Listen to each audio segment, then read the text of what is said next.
ठीक है, स्टार्ट करते हैं। ओम अज्ञानतिमिरन्धस्य ज्ञानाञ्जनशलाकया चक्षुरुन्मिलितं येन तस्मै श्रीगुरुवे नमः। नमो विष्णुपादाय कृष्णप्रेष्ठाय भूतले श्रीमते भक्तिवेदांत स्वामीति नामिने। नमस्ते सरस्वती देवे गौरवाणी प्रचारिणे निर्विशेष शून्यवादी पाश्चात्य देश तारिणे। जय श्री कृष्ण चैतन्य प्रभु नित्यानंद श्री अद्वैत गदाधर श्रीवासादि गौर भक्त वृंद। हरे कृष्णा कृष्णा कृष्णा हरे हरे, हरे राम राम राम हरे हरे। हरे कृष्णा। तो कल एक मैंने सॉन्ग भेजा था, गीत भेजा था, किसने किसने सुना?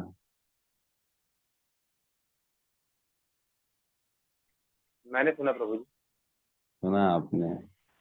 आरती माता जी ने भी सुना है। मैंने भी सुना है। हाँ, आपने भी सुना है, ललिता माता जी ने सुना है, राहुल प्रभु ने सुना है।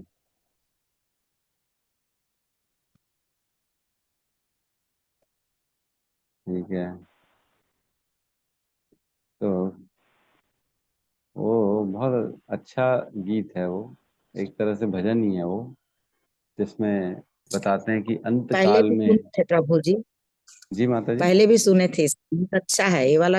ये सॉन्ग बहुत ही सुंदर है, बहुत ही अच्छा। पहले भी सुने थे इसको। ठीक है। तो जो हमने कल परसों श्लोक पढ़ा था प्राण धन 7.30, 7.30 के रेफरेंस में हमने उसको पढ़ा कि किस प्रकार जो है ना हमारा अंत समय जब आए तो क्या स्थिति होनी चाहिए हमारी। ठीक है, तो जिसने नहीं सुना वो फिर सुन ले, ताकि वो भाव जागृत हो, उसको कृष्ण भक्ति का भाव जागृत हो कि पूरे जीवन भक्ति करेंगे तब जाके ये स्थिति आती है कि अंत काल में भगवान स्वयं आपको उनका दर्शन होता है। ठीक है। कल हमने 8.01 और 02 पढ़ा, जिसमें क्वेश्चंस पूछे गए थे, 8 क्वेश्चंस अर्जुन के द्वारा, राइट है ना। तो अर्जुन डाउटफुल था कि क्या क्या बताया प्रभु जी आपने 7.29 और 30 में, जब 7वें अध्याय का 29वां और 30वां श्लोक बताया भगवान ने, तो उसमें डाउट आ गया। तो सबसे पहले क्वेश्चन आया था कि ये ब्रह्म क्या है। ठीक है। तो ब्रह्म से लेके उसका तात्पर्य था कि ये ब्रह्म जीव है या परमात्मा है। ठीक है, अर्जुन क्वेश्चन में था, उसको डाउट था। दूसरा, आध्यात्म क्या है?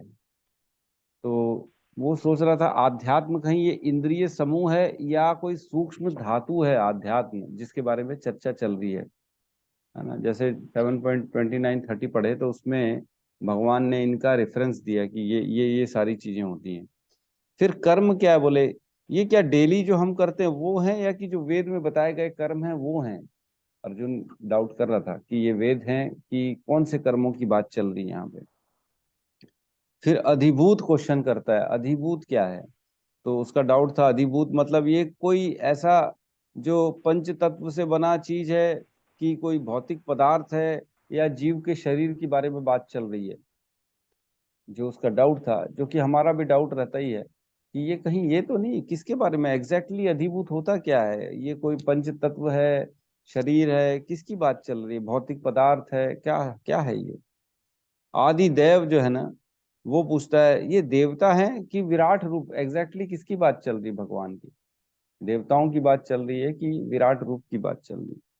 और आदि यज्ञ, आदि यज्ञ बोलता है ये इंद्र है कि विष्णु है, यज्ञ का स्वामी कौन है? उसको डाउट हो रहा है, समझ में नहीं आ रहा है कि कौन किसकी बात चल रही है। और एक क्वेश्चन कहता है वो शरीर में कैसे रहता है, राइट। आदि यज्ञ, वो शरीर में जो यज्ञ का स्वामी है वो कैसे रहता है, कहाँ पे एग्जैक्टली रहता है, कौन सी लोकेशन में रहता है। और प्रायण काल, मृत्यु के समय की क्या इंपॉर्टेंस है, आप कैसे कैसे जानेंगे, क्या क्या जाने कि मृत्यु के समय आपका जो है, मतलब क्या करना चाहिए एग्जैक्टली प्राण काल की बात कर दी थी भगवान ने 7.30 में। तो उसका मतलब क्या है, उसमें भक्ति में कैसे लगे रहना चाहिए, और उसको कैसे जान सकता है, आपको आपको जानना इतना इंपॉर्टेंट क्यों है मृत्यु के समय में? तो ये 8 क्वेश्चंस पूछे थे जो कि हमको भी हमेशा इसमें डाउट रहता ही है। कल भी हमने ब्रह्म पे चर्चा की, आदि आध्यात्म पे चर्चा की, और आधिभूत पे चर्चा की। तो ये सब चीजें हमको समझ में नहीं आती हैं। तो देखते हैं भगवान क्या आंसर दे रहे हैं। अब भगवान आंसर देंगे 3 और 4 में इसका आंसर, ठीक है। तो आज थर्ड लेते हैं अपन, और बहुत इंपॉर्टेंट है ये श्लोक। एक्चुअल में ये ना बेसिक क्लियर करने वाला है हमारे जो जो कंफ्यूजन्स, डाउट्स होते हैं कि ब्रह्म क्या है। कई जगह आप देखते हैं ब्रह्म भगवान के तेज को बोलते हैं, कई जगह जीव को बोलते हैं, कई जगह आत्मा को बोलते हैं। किसको बोलते हैं ब्रह्म? तो एग्जैक्टली भगवान क्या कहते हैं, प्रवेश करते हैं 8.03 में। आरती माता जी कुछ कहना चाहती हैं? वो उसको लोअर कर रहे हैं तो नहीं हो रहा है, नहीं कह रही हूँ प्रभु जी। अच्छा अच्छा अच्छा, ठीक है ठीक है, कोई बात नहीं। श्री भगवान उवाच अक्षरं ब्रह्म परमं स्वभावो अध्यात्म उच्यते भूत भावोद्भव करो विसर्ग कर्म संगितः। भगवान ने कहा, अविनाशी और दिव्य जीव ब्रह्म कहलाता है, और उसका नित्य स्वभाव आध्यात्म या आत्मा कहलाता है। जीवों के भौतिक शरीर से संबंधित गतिविधियां कर्म या सकाम कर्म कहलाती हैं। तो यहाँ भगवान ने 3 के आंसर दिए हैं। एक तो ब्रह्म क्या होता है, एक आध्यात्म क्या होता है, और एक कर्म क्या होता है। ये 3 चीजों के बारे में भगवान ने यहाँ पे आंसर दिया। अक्षरम ब्रह्म परमम। अक्षरम मतलब जो कभी खत्म नहीं होता। अक्षर, क्षर जो खत्म हो जाता है, और अक्षर जो कभी खत्म नहीं होता। जो कभी खत्म नहीं होता ब्रह्म वो है जो परमम है, जो बहुत ऊपर है ना, जो दिव्य है। परम मतलब दिव्य, डिवाइन, यहाँ का नहीं है, भौतिक संसार का नहीं है ये, ठीक है। तो ब्रह्म वो है जो अविनाशी है और दिव्य है। तो इसमें कई बार देखते हैं हम आत्मा, जीव, कई बार निराकारवादी लोग जो है उस तेज को भी ब्रह्म कहते हैं। और ब्रह्म और भी बहुत बार चीजों में यूज होता है, परमात्मा के लिए भी कई बार यूज होता है। तो एग्जैक्टली ब्रह्म मतलब जो ऐसी चीज जो हमेशा रहे, नित्य बनी रहे, और जो दिव्य है, ठीक है। ये 2 बेसिक क्वालिटीज हो गई ब्रह्म के लिए। तात्पर्य में हम प्रवेश करते हैं। ब्रह्म अविनाशी तथा नित्य है, और इसका विधान कभी नहीं बदलता। इसका विधान कभी नहीं बदलता का अर्थ ये है कि ये जो लिखा है ये ऐसा ही रहेगा हर समय। कभी भी ऐसा कोई काल नहीं आएगा कि ब्रह्म को हम बदल सकते हैं। वो उसको कभी अविनाशी को नाश कर दिए, या कभी उसका स्वभाव बदल दिए, ऐसा कभी भी नहीं होगा। हमेशा अंत अनंत समय तक वो ऐसा ही बना रहेगा, ठीक है। तो ब्रह्म क्या हुआ, अविनाशी और नित्य। तो हमारी आत्मा भी अविनाशी और नित्य है। हमने दूसरे अध्याय में पढ़ा था, याद है किसी को कि नहीं याद है?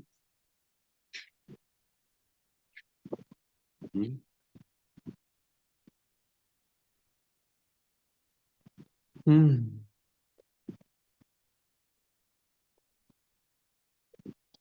2.17 खोलेंगे।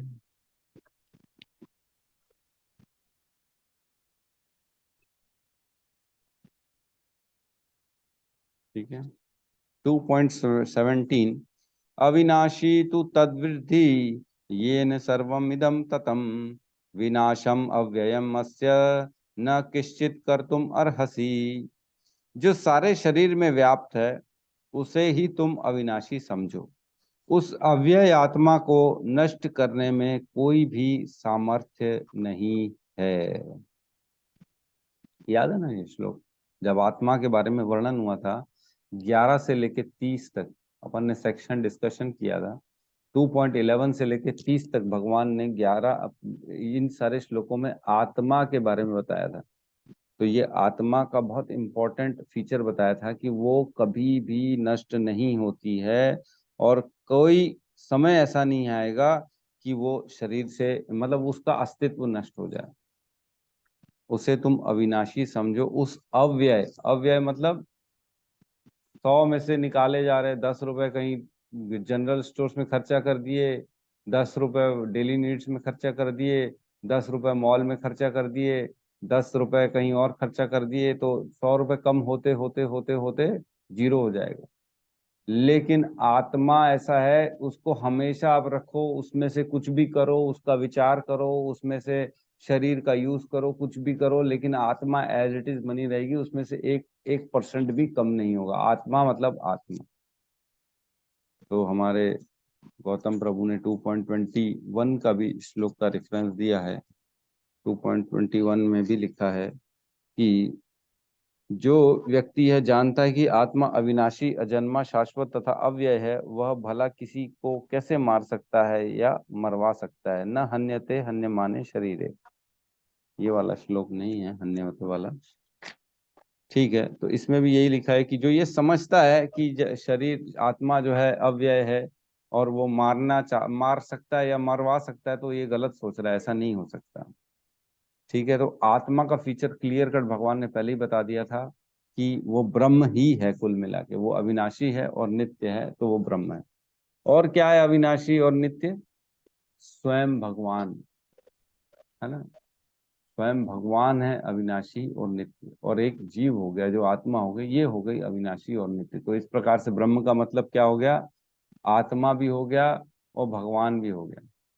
लेकिन ब्रह्म को जनरली सिर्फ आत्मा के लिए यूज किया जाता है और भगवान के लिए पर ब्रह्म का यूज किया जाता है। वो पर ब्रह्म हो गया क्योंकि वो विभु है, बहुत बड़े हैं वो, और हम बहुत छोटे से, आत्मा बहुत छोटे से। याद है ना, बाल शत अग्रभागस्य शतदा कल्पितस्य च, मतलब बाल के अग्रभाग का 100वां हिस्सा, उसका भी फिर 100वां हिस्सा, मतलब 10,000वां हिस्सा है आत्मा का साइज। इतना छोटा है आत्मा। और भगवान दिव्य हैं। भगवान कहते हैं अपने बारे में, जन्म कर्म च में दिव्यम एवं यो वेति तत्वतः त्यक्त्वा देहम पुनर्जन्म नेति ममेति सो अर्जुना। मेरा जन्म और कर्म जो है ना, वो दिव्य है। इसको जो समझ जाता है ना, वो इस संसार से पार पा जाता है, उसका दोबारा जन्म नहीं होता अर्जुन। तो भगवान का जन्म भी दिव्य है, उनके कर्म भी दिव्य है, उनका शरीर भी दिव्य है। तो जो सोचते हैं कि भगवान ने यहाँ आत्मा, यहाँ आए थे, पैदा हुए थे, उन्होंने रहा था, उन्होंने ये सब किया था, तो वो ठीक है, उन्होंने किया था, लेकिन वो दिव्य दिव्य तरीके से किया था। वो हमारे जैसे नहीं करते। हमारा शरीर होता है, हम कर्म करते हैं, हम कर्म के बंधन में बंधते हैं, लेकिन भगवान कभी भी कर्म के बंधन में नहीं बंधते हैं, है ना। भगवान ने बताया है, कौन से श्लोक में बताया है, न माम कर्माणि लिम्पन्ति न मे कर्म फले स्पृहा, है ना। हाँ, 4.14 में कहते हैं, न माम कर्माणि लिम्पन्ति न मे कर्म फले स्पृहा इति माम स अभिजानाति कर्म कर्म भी न स बध्यते। मेरे को कोई भी कर्म नहीं बांधता है और ना ही मैं कर्म के फलों से मेरे को कोई फर्क पड़ता है। 4.14। तो भगवान दिव्य रहते हैं, इसीलिए उनको ये सारे रूल्स रेगुलेशंस उनको बांध नहीं सकते हैं, लेकिन हमको बांधते हैं। ठीक है, आगे पढ़ते हैं। किंतु ब्रह्म से भी परे पर ब्रह्म होता है। ब्रह्म का अर्थ है जीव तथा पर ब्रह्म का अर्थ है भगवान। जीव का स्वरूप भौतिक जगत में उसकी स्थिति से भिन्न होता है। इसका मतलब कोई समझ पा रहा है कि क्या लिखा है? जीव का स्वरूप भौतिक जगत में उसकी स्थिति से भिन्न होता है। क्या मतलब है इसका?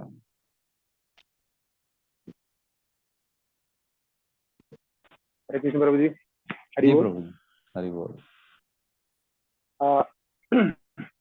क्वेश्चन क्या था प्रभु जी आपका, एक बार फिर रिपीट करेंगे? क्वेश्चन नहीं है, ये जो अपन तात्पर्य पढ़ रहे हैं, इसमें एक लाइन आई है कि जी, जीव का स्वरूप भौतिक जगत में उसकी स्थिति से भिन्न होता है। इसका क्या मतलब है?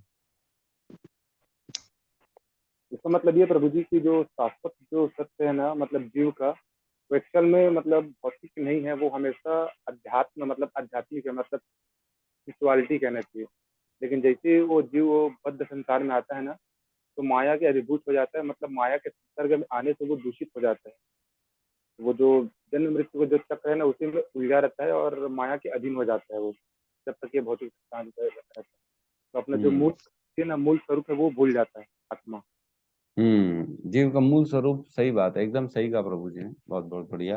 तो यहाँ लिखा है जीव का स्वरूप भौतिक जगत में उसकी स्थिति से भिन्न होता है। मतलब जो एक्चुअल जीव का स्वरूप होता है ना, वो यहाँ भौतिक संसार में आने के बाद जब इस प्रकृति के संसर्ग में आता है तो वो दूसरी चीजों को अपना स्वभाव समझने लगता है। एक्चुअल में उसका स्वभाव ये नहीं है जो यहाँ पे वो दिख रहा है, जो कर रहा है।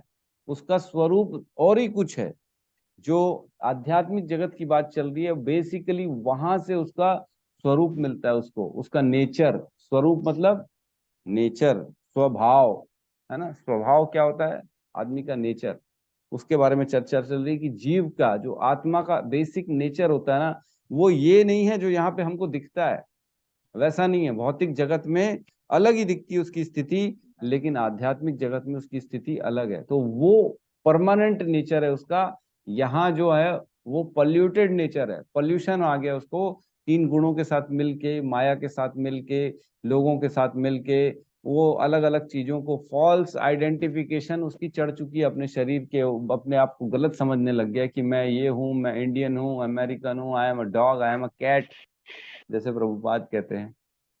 तो ऐसा ये सब फॉल्स जो है ना, इल्यूजन पैदा किया जाता है कि तुम ये हो, तुम हो। एक्चुअल में तुम क्या हो, you are the part and parcel of lord Krishna.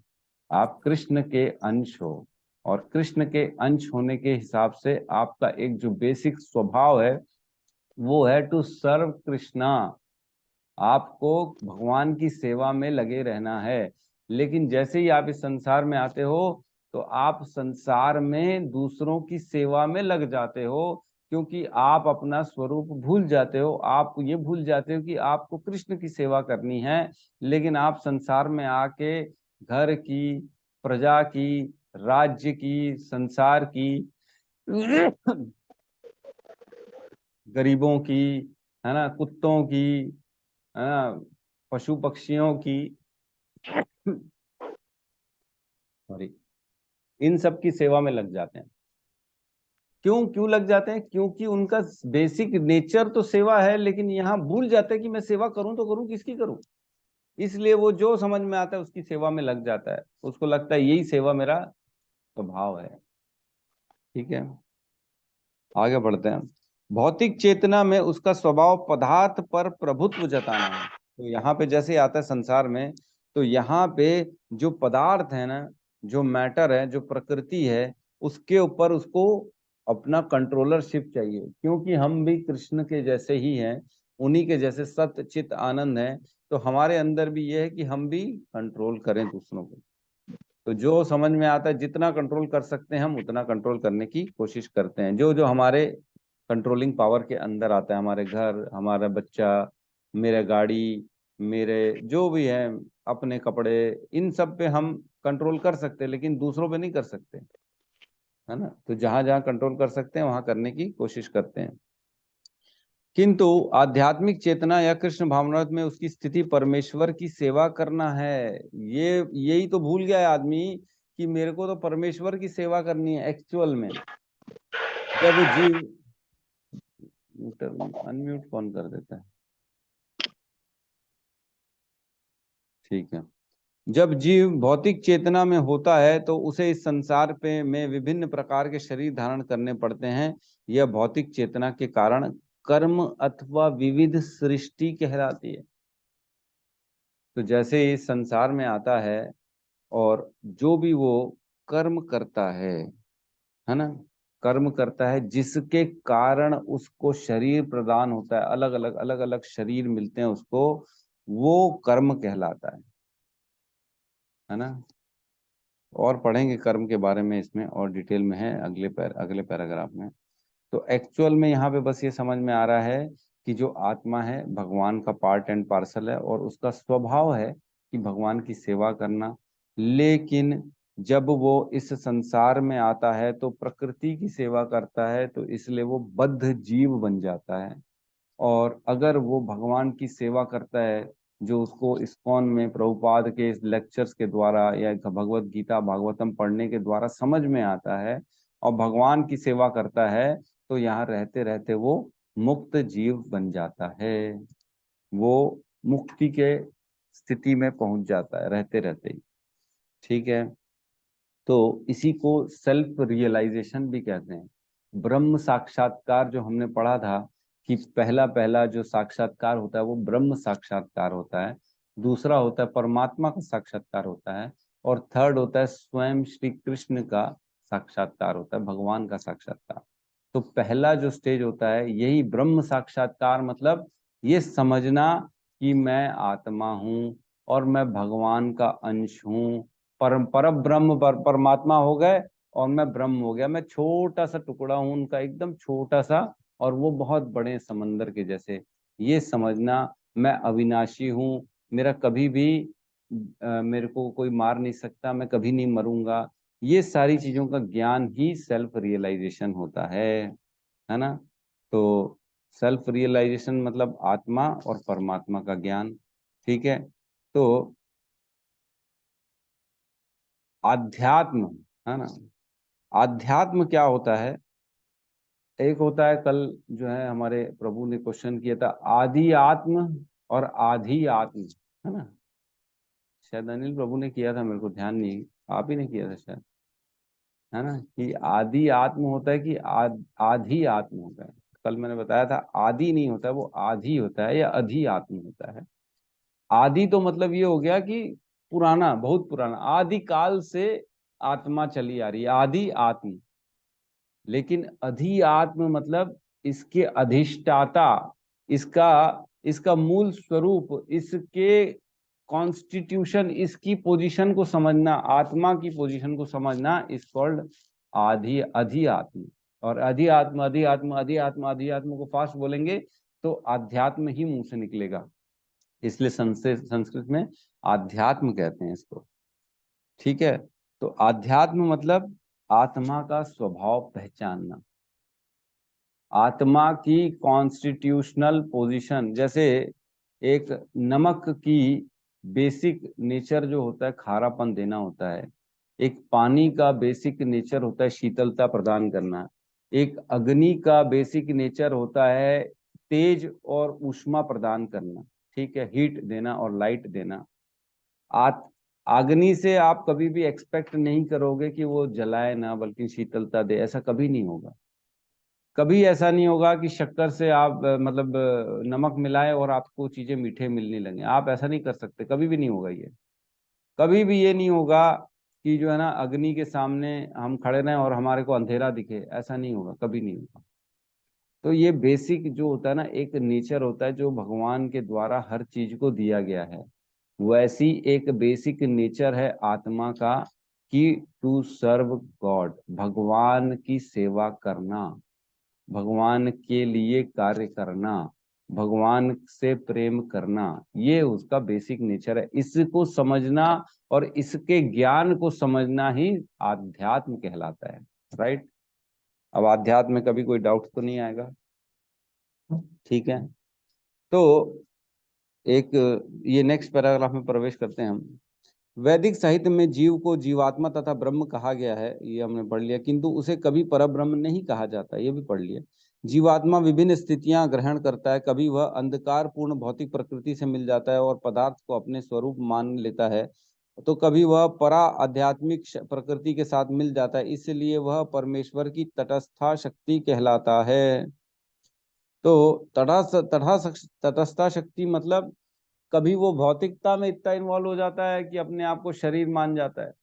कभी कभी कुछ लोग हम देखते हैं वो शरीर से बहुत ऊपर उठे रहते हैं, उनको किसी का कोई मतलब नहीं रहता, कोई कुछ बोल रहा है, शरीर क्या हो रहा है, उन शरीर के रिश्ते नाते सब छोड़ देते हैं, वो पूर्ण रूप से भगवान में तल्लीन हो जाते हैं। तो वो क्या हो जाता है, आध्यात्मिक जगत से जुड़ गए, कुछ लोग भौतिक जगत से जुड़ गए। इसलिए जीव को तटस्था शक्ति कहते हैं, क्योंकि उसके पास चॉइस होती है, वो वहां पे भी जा सकता है और यहाँ पे भी रह सकता है, पर, है ना। तटस्था मतलब तट में रहना, पानी में भी जा सकते हो और जमीन में भी घूम सकते हो, दोनों ऑप्शन है आपके पास। आप तट में हो, चाहे तो पानी में बह जाओ प्रकृति में, चाहे खुली हवा में घूमो भगवान के आध्यात्मिक जगत में। ठीक है। भौतिक या आध्यात्मिक प्रकृति के साथ अपनी पहचान के अनुसार ही उसे भौतिक या आध्यात्मिक शरीर प्राप्त होता है। भौतिक प्रकृति में वह 84 लाख योनियों में से कोई भी शरीर धारण कर सकता है, किंतु आध्यात्मिक प्रकृति में उसका एक ही शरीर होता है।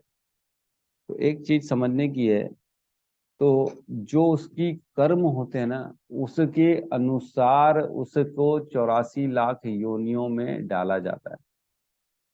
तो जो चीजें होती हैं जो उसको अगली योनियों में डालने के लिए जिम्मेदार रहती हैं, उनको कर्म कहा गया है ना। कर्म क्या है? कर्म वो चीज है जिसके द्वारा जीव आत्मा को अगली योनियां प्रदान होती हैं, उसको कर्म कहा गया है ना। कर्म मतलब ये नहीं कि टूथपेस्ट करना, कर्म ये नहीं कि ये, एक्चुअल में कर्म का मतलब ये है, ठीक है, वो कर्म का पार्ट है। लेकिन देखो, अगर हम खाना खाते हैं ना, तो किसी को बोलेंगे खाना बनाया, कि हाँ खाना बनाया, ठीक है, क्या बनाया, बोले दाल चावल सब्जी रोटी, ठीक है मैं आ जाऊंगा खा लूंगा। तो आप जाते हो वहाँ खाना खाने, दाल चावल तो मिलता है, सब्जी रोटी भी मिलती है, साथ में अचार भी मिलता है, पापड़ भी मिलता है, थोड़ा बहुत सलाद भी मिलता है। तो क्या सलाद और अचार पापड़ तो बताया नहीं था, लेकिन दिया क्यों? अरे वो बिना बोले माना जाता है कि वो उसका पार्ट है, बिना बोले माना जाता है कि वो खाने में मिलेगा ही मिलेगा आपको। उसी प्रकार कर्म जो होता है ना, बेसिक कर्म का फंडामेंटल वो है कि जिससे हमारे कर्मों की गति बनती है और हमारे को अगली योनियां हमारे को हमारे कर्म के अनुसार प्राप्त होती है, उसको बोला जाता है कर्म। बाकी कर्म में सूक्ष्म रूप में सब आ जाता है, आपकी डे टू डे रूटीन आ जाती है, आप ये कर रहे हो वो कर रहे हो जो कर रहे हो सब आ जाता है सूक्ष्म रूप में। ठीक है, आगे कहते हैं वह अपने कर्म के अनुसार कभी मनुष्य रूप में प्रकट होता है, तो कभी देवता पशु पक्षी आदि के रूप में प्रकट होता है। स्वर्गलोक की प्राप्ति तथा वहां के सुख भोगने की इच्छा से भी वह कभी कभी यज्ञ संपन्न करता है, किंतु जब उसका पुण्य क्षीण हो जाता है तब वह पुनः मनुष्य के रूप में पृथ्वी पर वापस आ जाता है। यही प्रक्रिया कर्म कहलाती है। घूम रहा है अलग अलग योनियों में, और जिसके कारण वो घूम रहा है उस कारण को कर्म कहा जाता है। ठीक है, तो बताया गया है कि कभी देवता बनता है, कभी स्वर्ग लोक जाता है, कभी नीचे की योनियों में जाता है, पुण्य क्षीण हो जाता है तो नीचे आ जाता है दोबारा।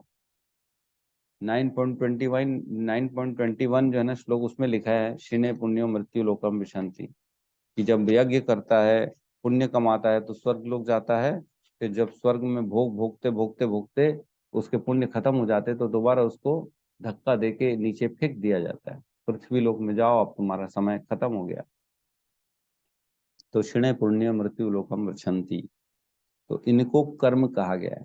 ठीक है, हमने पढ़ा ब्रह्म, आध्यात्म और कर्म, हमने तीनों पढ़ लिया।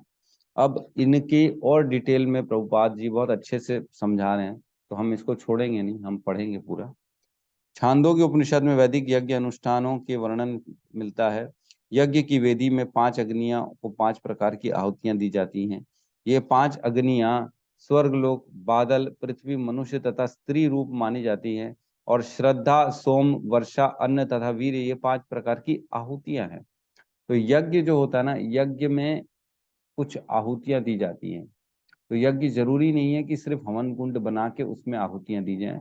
यज्ञ कुछ भी हो सकता है। यज्ञ बादल भी हो सकता है जो वर्षा के रूप में आहुतियां देता है। यज्ञ मनुष्य हो सकता है जिसके अंदर अन्न के रूप में हम आहुतियां देते हैं। यज्ञ स्त्री भी होती है जिसके अंदर वीर्य रूप में स्थापित किया जाता है, बच्चे उत्पन्न मतलब संतान उत्पत्ति के लिए वीर्य को स्थापित किया जाता है। तो ये सारे यज्ञ में आते हैं। स्वर्गलोक में यज्ञ होता है जिसमें सोम रस लेके लोग जो है देवी देवता लोग अपना सोम रस लेते रहते हैं। इस प्रकार से ये सारी यज्ञ की कैटेगरिया में आती हैं और यज्ञ माने जाते हैं। ठीक है, आगे लिखता है यज्ञ प्रक्रिया में जीव अभिष्ट स्वर्ग लोकों की प्राप्ति के लिए विशेष यज्ञ करता है और उन्हें प्राप्त करता है। जब यज्ञ का पूर्ण क्षीण हो जाता है तो जीव पृथ्वी पर वर्षा के रूप में उतरता है ना, और अन्न रूप ग्रहण करता है। इस अन्न को मनुष्य खाता है जिससे यह वीर में परिणित होता है, जो स्त्री के गर्भ में जाकर फिर से मनुष्य का रूप धारण करता है। यह मनुष्य पुनः यज्ञ करता है और पुनः वही चक्र चलता है। इस प्रकार जीव शाश्वत रीति से आता और जाता रहता है, किंतु कृष्ण भावना भवित पुरुष ऐसे यज्ञों से दूर रहता है। तो देखो कितना अच्छे से बताया प्रभुपाद ने कि जो मनुष्य होता है वो यज्ञ करता है, यहाँ कर्म करता है, अच्छे अच्छे कर्म करता है और स्वर्ग की प्राप्ति करता है। स्वर्ग जाता है, वहां पे जब ऐश करता है, उसके पुण्य खत्म होते हैं, दोबारा उसको संसार में भेज दिया जाता है।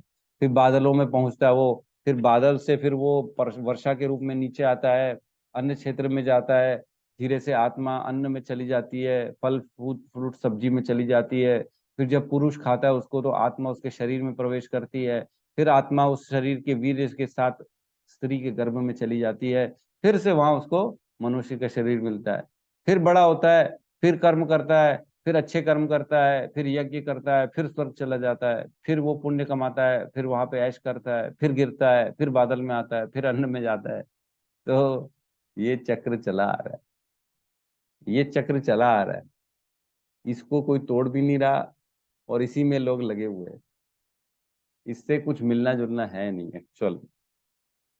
तो यहाँ बता रहे हैं कि कृष्ण भावना भवित पुरुष ऐसे यज्ञों से दूर रहता है, उसको ये सब नहीं चाहिए। वह सीधे कृष्ण भावनामृत ग्रहण करता है और इस प्रकार ईश्वर के पास वापस जाने की तैयारी करता है। तो दो चीजें होती हैं, एक होता है उपयोग और एक होता है उपभोग। क्या अंतर है दोनों में?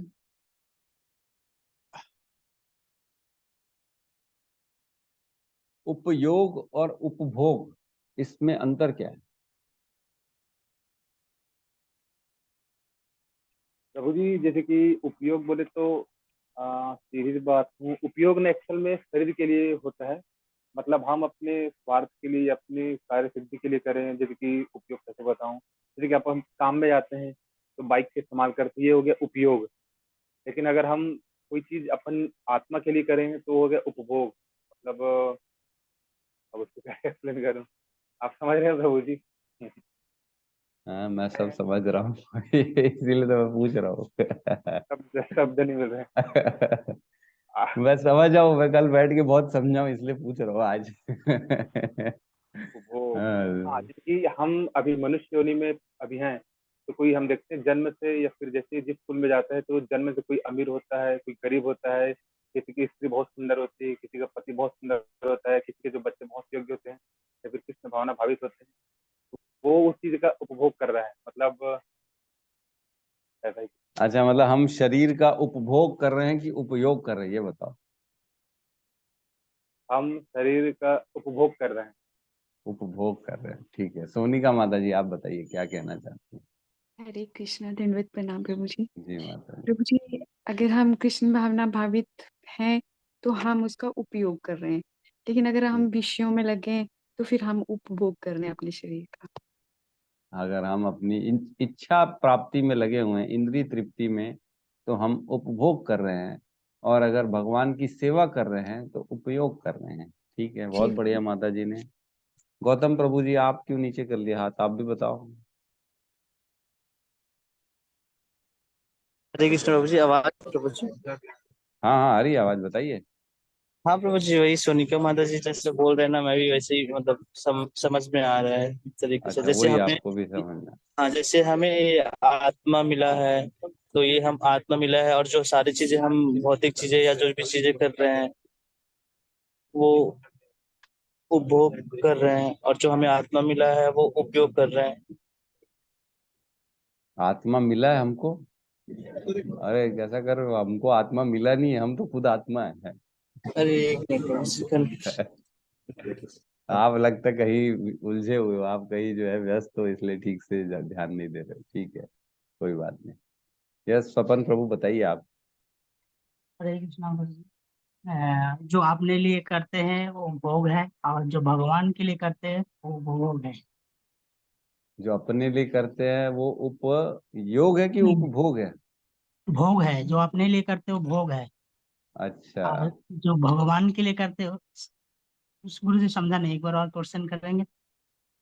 हम जो है अपने शरीर का उपयोग कर रहे हैं कि उपभोग कर रहे हैं? जी। नहीं ठीक है, आपने सही बोला जो आप बोल रहे थे कि हम जब भगवान की सेवा करते हैं तो उपयोग करते हैं, और जी। जब हम अपनी इच्छा पूर्ति करते हैं तो उपभोग करते हैं। ठीक है, ये आंसर सही है। और कोई कुछ कहना चाहेगा इसके अलावा? हरे कृष्ण प्रभु जी। यस। प्रभु जी, अरे ये बहुत। भोग और उपभोग में मतलब दो शब्द जुड़े होंगे इस पे, ये मैं बोल रहा था प्रभु जी कि भोग करना और उपभोग करना, ये दो शब्द हैं इस पे ऐसे करके। भोग करना और उपभोग करना, तो जैसे हम जाते हैं ना, बोलते हैं ना कस्टमर आया, उसको क्या बोलते हैं? उपभोक्ता। दुकान में खड़े रहते हैं ना, तो उपभोक्ता आया है भैया, इसको ध्यान दो, है ना, ऐसे बोलते हैं ना। जी कोई चीज बनती है फैक्ट्री में, तो उसका फाइनल उपभोक्ता कौन होता है? बोले जो उसको ग्रहण करने वाला है। बाकी तो सारे बीच के मीडिएटर होते हैं, है ना। जी। हम्म। कोई और कुछ कहना चाहता है? हरे कृष्ण प्रभु जी। जी भोग प्रभु मतलब जी। भोगना हो गया, योग मतलब जोड़ना हो गया। जो अपन भगवान से जुड़ते हैं वो उपयोग हो जाएगा, और भोग मतलब भोगना होता है भौतिक जगत में। भौतिक जगत में भोगना हो गया, जो हम चीजों को भोग रहे हैं बैठ के। ठीक है, सत्यम प्रभु का भी मैसेज आया। उपयोग जो किसी वस्तु या सेवा का उपयोग करने के अर्थ से प्रयोग किया जाता है, और उपभोग मतलब जो किसी चीज का उपयोग करने से पहले उसे खरीदने के अर्थ में प्रयोग किया जाता है। अरे ये ऐसा थोड़ी होता है, हाँ? उपयोग मतलब जो किसी वस्तु या सेवा का उपयोग करने के लिए अर्थ में प्रयोग। नहीं नहीं, ये सब नहीं है, ऐसा कोई फंडामेंटल ठीक से भेजो आप। वो जो आप अभी दुकानदार वाला बता रहे थे ना, तो फिर उसके लिए हाँ, नहीं तो उपयोग और उपभोग, अब ये दो वर्ड होते हैं, ठीक है। हाँ, ये माता जी ने भेजा है। उपयोग मतलब सही यूज, और उपभोग मतलब मिस यूज, ऐसा भेजा है सोनिका माता जी ने। तो ठीक है, चलिए, सबने बहुत अच्छा अच्छा आंसर दिया, हम अपने आंसर में प्रवेश करते हैं। उपयोग मतलब उसका इस्तेमाल करना, और उपभोग मतलब उसको कंज्यूम करना, जो उसको फाइनली कंज्यूम करेगा। तो शरीर का उपभोक्ता कौन है? एक्चुअल में कौन है शरीर का उपभोक्ता हमारे? इस कौन है इसको, जो फाइनल उपभोक्ता है इसका? आत्मा। आत्मा। ठीक है, और परमात्मा। भगवान परमात्मा इसके से। उपभोक्ता है। फाइनल यूज इसका जो है, कंज्यूम करने वाले भगवान है, ऐसा। और उपभोक्ता प्रभु जी तो मन होगा प्रभु जी, क्योंकि आत्मा तो ना तो उपभोग करता है ना उपयोग करता है, वो तो बस रहता है शरीर में। बाकी जो मन बुद्धि अहंकार रहता है वो जो आपने बोला उसका आंसर है, उपभोग करता है, सॉरी। उपभोक्ता, उपभोक्ता उसका फाइनली वही है। जैसे दुकान से क्या होता है, फैक्ट्री में कोई चीज बनती है, तो वो अलग अलग जगह जाती है क्या? पहले C&F एजेंट, स्टॉकिस्ट, डिस्ट्रीब्यूटर, दुकानदार, शोरूम, इसके उसके, फिर इन सब के माध्यम से फाइनली किसी के पास जाती है, और वो उस पैकेट को खोलता है और उस पैकेट को खाता है। तो उस प्रोडक्ट का फाइनल उपभोक्ता कौन हो गया? जिसने उसको ग्रहण किया, वो हो गया उस चीज का उपभोक्ता। बाकी तो सारे बीच वाले हो गए, सारे के सारे। इन्होंने एक तरह से उपयोग किया इसका, उपभोग नहीं किया इसका। तो उसी प्रकार उपभोक्ता इस शरीर का जो होता है ना, वो फाइनली तो अग्नि है। अग्नि में चला जाता है ये शरीर, ठीक है। तो इसका उपभोक्ता अग्नि है, हिंदू के रीति रिवाज के। और अगर दूसरे जो है ना, क्रिश्चियन में जाए, मुसलमानों में जाए, तो वो गाड़ देते हैं, और उनके शरीर का उपभोक्ता कीड़े मकोड़े जो नहीं रहते जमीन में, वो करते हैं उसको। कुछ कुछ और भी है, जो अलग अलग धर्मों के हिसाब से, कुछ लोग पक्षियों को दे देते हैं शरीर को, किसी को कुछ दे देते हैं। तो तीन कुल मिला के अल्टीमेट कंज्यूमर होते हैं, कीट, वीट और भस्म। ये होते हैं शरीर के उपभोक्ता, और हम होते हैं शरीर के उपयोग, उपयोग करने वाले होते हैं हम। अब उपयोग मतलब उसका सही इस्तेमाल करना है हमको, हम इसके भोक्ता नहीं है। भोक्ता राम तो एक ही है।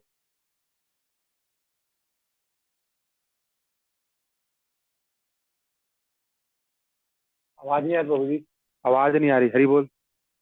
म्यूट हो गया आपका। हरे हरे कृष्णा। आ रही है आवाज? अब आया अब आया। अब आ रहा है। तो हमको इस शरीर का प्रॉपर यूज करना है, हम उपयोग कर रहे हैं इसका, हम उपभोग नहीं कर रहे हैं। तो हमको इसको भगवान की सेवा में लगाना है, इसका मिसयूज नहीं करना है। जैसे कि माता जी ने कहा, उपयोग मतलब यूज करना, उपभोग मतलब मिसयूज करना। ठीक है,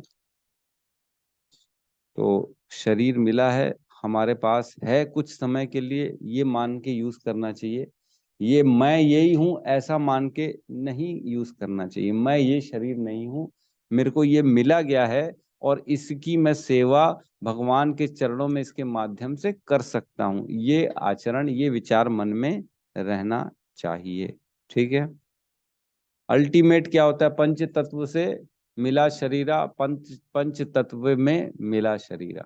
शरीर की कोई अस्तित्व नहीं है, शरीर कुछ समय के लिए है। बस शरीर हमको दिया गया है कि ताकि हम अपने कर्म बना सकें। कुछ काल के लिए आपको दिया गया है कि देखें आप इसका उचित उपयोग करते हो कि नहीं करते हो। जैसे पिताजी बच्चे को बिठाता है अपनी दुकान में, थोड़ा बड़ा हो जाता है, देखता है कि एक दिन मैं बिठा के देखता हूँ बच्चे को, ये ढंग से इस दुकान को चला पाने में सामर्थ्य है कि नहीं है ना। अगर लड़का थोड़ा सा बदमाश होगा तो दुकान से पैसा उठा लेगा, जाएगा, मस्ती करेगा, खाएगा पिएगा, बीड़ी पिएगा, सिगरेट पिएगा, ऐश करेगा, दारू पिएगा पैसे का। क्यों? उसको मिल गया, एक दिन के लिए राजा बन गया। वो बोलेगा सबको, नौकर को अपनी सेवा में लगाएगा, जा रे मेरे लिए कोल्ड ड्रिंक ला, जा ले मेरे लिए समोसा लेके आ। तो ये हो गया उपभोग करना। लेकिन अगर वो प्रॉपर दुकान में बैठ के, दुकान को दुकान समझ के, पिताजी की दुकान समझ के, और ये सोच के काम करेगा कि मेरे को दिया गया है ये दुकान, इसको मैं ढंग से चलाऊं और इसका जो यूज है वो करूं, तो वो ढंग से भगवान मतलब कस्टमर की सेवा करेगा और उनको दुकान का स्टॉक वॉक देखेगा, जो भी है अपने जेन्युइनली काम करेगा। तो हमको भी शरीर दिया गया है, भगवान देखने के लिए दिए हैं कि कुछ साल ये देखें ये प्रॉपर यूज करता है कि नहीं शरीर को। अगर हम इसका मिस यूज कर देंगे तो भगवान नीचे की योनियों में डाल देंगे। अगर ढंग से यूज करेंगे तो भगवान अपने पास बुला लेंगे कि ठीक है। बच्चे को भी बोलते हैं, हाँ पिताजी, हाँ बढ़िया काम कर रहा है मेरा बेटा, इसको दे दो पूरी दुकान, कोई दिक्कत नहीं, इसके भरोसे मैं छोड़ सकता हूँ। ठीक है। तो लास्ट पैराग्राफ में प्रवेश करते हैं। यहाँ क्या कहते हैं? भगवत गीता में के निर्विशेषवादी भाष्यकार बिना कारण के कल्पना करते हैं कि इस जगत में ब्रह्म जीव का रूप धारण करता है, और इसके सामर्थ्य में वे गीता के 15वें अध्याय के 7वें श्लोक का उद्भृत करते हैं। किंतु इस श्लोक में भगवान ने जीव को मेरा शाश्वत अंश भी कहा है। जब भगवान का यह अंश जीव भले ही भौतिक जगत में आ गिरता है, तो ये निराकारवादी वालों के लिए तो इसको हम छोड़ देते हैं, कोई मतलब नहीं।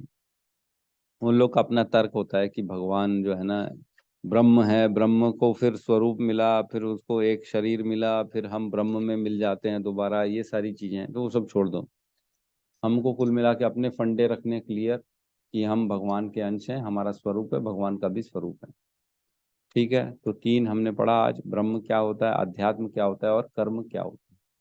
किसी का कोई डाउट हो, किसी का कोई अपना रियलाइजेशन शेयर करना हो तो स्वागत है। प्रभु जी एक चीज पूछना था मुझे। हरी बोल। हरी बोल, बोलिए बोलिए। हाँ प्रभु जी, जैसे कि इसमें एक आया प्रभु जी, जो मनुष्यों के लिए है, वो पुण्य कर्म करता है, पुण्य अर्जित करता है, उसके बाद स्वर्ग लोग जाता है, फिर जैसे पुण्य क्षीण होता है तो वापस धरती लोक में आता है वर्षा के माध्यम से। ये तो हो गया मनुष्य के लिए। बाकी जो 83,99,999 जो जीव हैं या फिर जीवात्मा है, उनका क्या प्रोसीजर है दोबारा दूसरे शरीर में स्थानांतरित होने के लिए? जैसे कि कुत्ता से बिल्ली, बिल्ली से पौधा, पौधा से कीट, ऐसा तो उसका क्या कॉन्सेप्ट है? देखिए ऐसा है कि सब लोग तो स्वर्ग जाते भी नहीं है, करेक्ट। है ना। सही। सब लोग तो स्वर्ग जाते भी नहीं है। जो स्वर्ग में गया उसके बाद जो मनुष्य योनि प्राप्त करनी है, उसके लिए बताया गया है कि ऐसे ऐसे उसको मनुष्य योनि मिलती है। लेकिन जो नीचे की योनियां हैं, मेरे को लगता है उसमें ये प्रक्रिया नहीं होती है। उसमें डायरेक्ट जो है ना उनको स्थानांतरित प्रकृति के द्वारा किया जाता होगा। कैसे किया जाता होगा ये तो समझना पड़ेगा, मेरे को भी नहीं मालूम है। क्योंकि इस लोक में तो चलो ठीक है, पृथ्वी लोक में तो हम समझ लेंगे कि वर्षा के माध्यम से सब लोगों को प्राण मिल जाते हैं। कुत्ते बिल्ली में भी चलो वर्षा के माध्यम से चले जाता होगा, कोई बड़ी बात नहीं है। पानी में आत्मा रहती है, पानी कोई भी पी लेता है, उसके द्वारा उसके अंदर चले जाएगा। लेकिन नीचे के लोगों में ये कहना मुश्किल है कि उनके अंदर कैसे प्राण जाते हैं, है ना।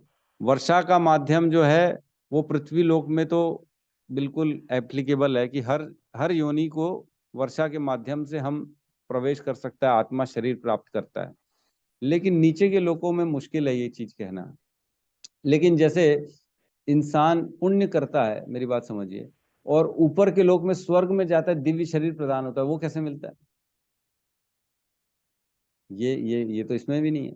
तो उसी प्रकार मेरे को लगता है हर योनि में उसका एक दूसरा आध्यात्मिक जगत, जैसे दिव्य शरीर मिला हमारे को स्वर्ग में, वैसे ही नीचे के लोकों में भी एक पंच तत्व का शरीर नहीं होगा, वहां का शरीर अलग होगा, है ना। तो उस शरीर को प्राप्त करने के लिए डायरेक्ट स्थानांतरित किया जाता होगा, डायरेक्ट भेजा जाता होगा प्रकृति के द्वारा, यही होता है। जिस प्रकार मनुष्य पुण्य करके स्वर्ग में जाता है, स्वर्ग में उसको दिव्य शरीर मिल जाता है, उसको कोई किसी के वीर्य की जरूरत नहीं है, किसी के गर्भ की जरूरत नहीं है, डायरेक्ट उसको शरीर मिल जाता है। वैसे ही नीचे के लोकों में भी डायरेक्ट शरीर मिल जाता है, ऐसा ही होना चाहिए। जैसे कि प्रभु जी जो जड़ भरत का जो पुराना जन्म हुआ था हिरण के रूप में, तो वो तो पहले मनुष्य थे, फिर अगला जन्म जब वो मृग के बारे में सोचते गए, फिर उसके बाद वो प्राण त्यागे। तो जैसा जैसा आता है ना, यम जम स्मारवी स्मरण भाव तत्सदेव कलेवरम, वो वाला एक श्लोक है। या फिर उसके पहले एक और श्लोक आता है, जैसा जैसा हम अंधकाल में जिस जिस भाव का स्मरण करते हैं, तो जीव को वैसा ही शरीर प्राप्त होता है। तो जैसे आप बोल रहे हैं, तो वही कॉन्सेप्ट नहीं होगा, वो पहले मनुष्य थे, अब उनके हिरण के बारे में सोचे, तो अगला फिर डायरेक्ट उनको हिरण के गर्भ में स्थापित कर दिया गया। स्थापित कर दिया गया, ये प्रकृति का काम हो गया। ये हाँ। हम्म। तो प्रकृति के पास तो बहुत हथकंडे हैं, वो उसके पास बहुत से तरीके हैं कुछ भी काम करने के। प्रकृति तो मतलब सब कुछ चलायमान तो प्रकृति के द्वारा ही है, तो वो कुछ भी कर सकती है। तो वो स्थानांतरित कर देती है और प्रॉपर हर जीव को उसी के अनुसार, उसके कर्म के अनुसार वो योनि प्रदान कर देती है। और प्रभु जी एक चीज और पूछना था शॉर्ट में। जैसे कि हम लोग सनातन धर्म में हैं, तो हमको मालूम है कि स्वर्ग क्या है, नर्क क्या है, आत्मा का देहांतन कैसे होता है एक शरीर में दूसरे शरीर में, और जो हम लोग कर्म कांड करते हैं, फिर पिंड दान करते हैं, फिर एकादशी का व्रत करते हैं, ये केवल सनातन धर्म में। बाकी बौद्ध है, जैन है, क्रिश्चियन है, मुस्लिम है, उन लोग की गति क्या होती है उनको तो मालूम ही नहीं कि एकादशी नामक कोई चीज होती है, या फिर भगवान विष्णु परम भगवान है, सॉरी भगवान कृष्ण परम भगवान है, या फिर स्वर्ग नर्क।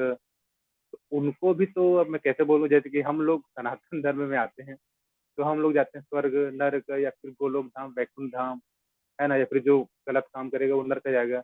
अब क्योंकि वो मुस्लिम में जन्म लिया है, तो अगर वो गंदे कर्म करता है, किसी को मारता है काटता है, वो तो सनातन धर्म में जो आता है यमराज के घर, तो उनको भी वहीं जाना पड़ेगा, कि उनके लिए अलग से उनके अल्लाह ने वैसा कुछ बना के रखा होगा। देखो, हमने जो पढ़ा ना, ये सब होता नहीं है। अल्लाह और ये सारे जो जीसस क्राइस्ट है ना, उन्होंने खुद ने भी बताया है कि जीसस क्राइस्ट बोलते हैं I am son of God, वहाँ प्रॉफिट मोहम्मद बोलते हैं आई एम पैगंबर, मैं पैगंबर हूँ, मैं मैसेंजर हूँ गॉड का। और कृष्ण कहते हैं अहम बीज प्रदाह पिता, मैं सबका पिता हूँ।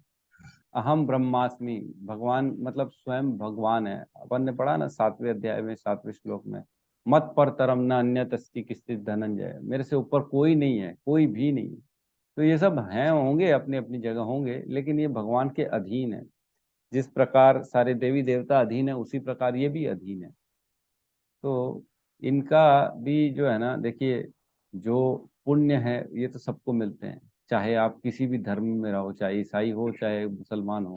पुण्य करोगे, किसी की गरीब की मदद करोगे, तो पुण्य ही मिलेगा आपको, स्वर्ग तो जाना ही है। लेकिन ये है कि इनको कभी भी मुक्ति नहीं मिल पाती, जिसको हम वैकुंठ जाना कहते हैं, जिसको भगवान की शरण में जन्म मृत्यु के चक्र से छूट के जो जाना है, वो नहीं मिल पाता है।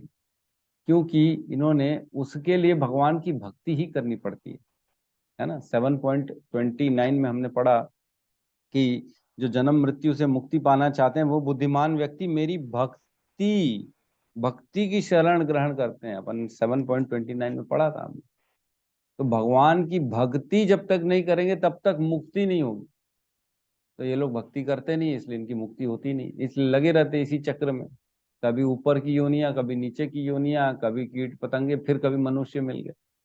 तो सोचो कितनी बार ऐसे घूम घूम के आना पड़ेगा, तब एक बार मनुष्य योनि में उसको हिंदू सनातन धर्म के यहाँ जन्म मिलेगा, तब जाके उसके अंदर भक्ति थोड़ा बहुत प्रवेश करेगी, तब जाके भगवान का नाम ले पाएगा, तब जाके वो निकल पाएगा बाहर इस संसार। कितना मुश्किल है। बाकी सारी जन्मों में, बाकी सारे धर्मों में मुक्ति नहीं है। प्रॉब्लम यही है, रहेंगे यही संसार में ही रहेंगे, नहीं मिलेगी मुक्ति। ठीक है प्रभु जी। ये सर उनके में प्रभु जी मुक्ति वाला कॉन्सेप्ट ही नहीं है। वो तो मतलब सुना कि आप अच्छे कर्म करोगे तो स्वर्ग लोग जाओगे, वहाँ 72 हूरें मिलेगी, पता नहीं क्या क्या है। बाकी जो मुक्ति जन्नत, वाला है ना, जन्नत जाएंगे हाँ, वो लोग। जन्नत जन्नत, तो वो वाला कॉन्सेप्ट ही नहीं है। मतलब उनका जो कॉन्सेप्ट है केवल उपभोग करने वाला, कि आप अच्छे काम करोगे स्वर्ग लोग जाओगे, 72 परी मिलेगी, उसके साथ जो भी करना है ऐश्वर्य है ना वो सब रहेगा। लेकिन तो जो जन्म मृत्यु का जो चक्र है ना, आना जाना, फिर कैसे मुक्ति पाए, वो उनमें ऐसा उल्लेख नहीं मिल रहा है। नहीं है, नहीं है, क्योंकि आधा अधूरा ज्ञान है ना, उसमें लिखा ही है कि जो प्रॉफिट मोहम्मद ने बाइबल लिखी, ये कुरान लिखी ना, इसमें बताया ही है उन्होंने कि मैं ये आधा अधूरा ज्ञान दे रहा हूँ, तुम लोग इस स्थिति में नहीं हो कि पूरा ज्ञान ले सको। आधा ज्ञान यही है तुम्हारे लिए, पूरा ज्ञान तुम अभी इस स्थिति में नहीं हो कि तुम ले सको। तो उनको पूरा ज्ञान मिला ही नहीं, आधा ज्ञान ही है उसमें। लेकिन भगवत गीता में बहुत जगह लिखा है, इसको जान लेने के बाद तुम्हारे पास कुछ जानना शेष बचता ही नहीं। ये भगवान ने बोला ही, और कुछ जानना ही नहीं है। इसको जान गए तो सब कुछ जान गए, कुछ जरूरत नहीं है। तो हमारा हमारा सौभाग्य है कि हमारे हाथ में भगवत गीता है और हमारे पास पूर्ण ज्ञान है। ये हमारा सौभाग्य है। ये बहुत बहुत बहुत बहुत बहुत रेयर है, सबको नहीं मिलता ये। हम उनमें से एक हैं। मनुष्याणाम सहस्रेषु किश्चित यतति सिद्धये यतताम अपि सिद्धानाम किश्चित वेति तत्वतः। भगवान कहते हैं सहस्त्रों में से, कई हजारों लाखों में से कोई एक होगा जो मेरे लिए प्रयत्न करेगा, और उन प्रयत्न करने वालों में से भी कोई एक होगा, हजारों लाखों प्रयत्न करने वालों में से, जो एक मुझको जान पाएगा, मेरी शरणागति स्वीकार कर पाएगा। तो आप लोग अपने बारे में सोचो, कितने रेयर हो आप लोग, कितने खुशकिस्मत हो। राइट प्रभु। ठीक है, किसी का और कोई डाउट है तो ठीक है, नहीं तो हम क्लोज करते हैं आज की क्लास को। ठीक है, तो बेसिक अपना स्वभाव हमने पढ़ा कि आत्मा का स्वभाव क्या होता है, टू सर्व गॉड, कृष्ण की सेवा करना, ये स्वभाव है उसका, नेचर। ठीक है, इसको अध्यात्म कहते हैं। क्लास को क्लोज करते हैं आज की। बहुत बहुत धन्यवाद सबका। सब मिलके हरे कृष्ण महामंत्र को बोलते हैं। अनम्यूट कर लीजिए। हरे कृष्णा कृष्णा कृष्णा हरे हरे, हरे राम राम राम हरे हरे। सभी भक्त वृंद की जय। जगत गुरु शील प्रभुपाद की जय जय गौर प्रेमानंदे। हरि हरि बोल।